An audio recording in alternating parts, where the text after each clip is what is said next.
bisa merasakan nikmat bertemu Allah di surga nya dengan jiwa sebab nalungut awet menang.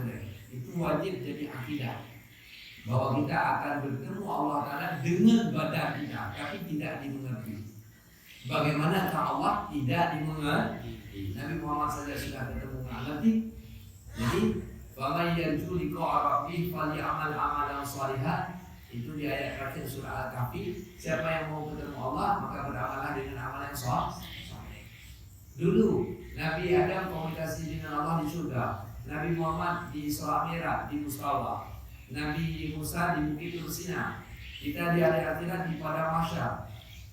Kita ketemu Allah bertempat, tapi Allah tidak bertempat akidah kita. Bagaimana jadi? Itulah yu'minuna bil ghaib, mengakui sesuatu yang tidak dimengerti itu sama dengan ghaib. Kalau jelas nggak ghaib.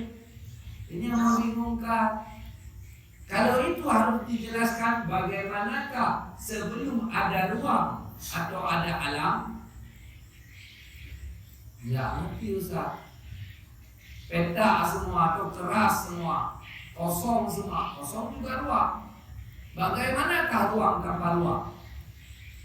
Nah mampu, itu baru makhluk yang kita tanyakan, apalagi Allah. Jadi beriman itu bukan mesti dimengerti.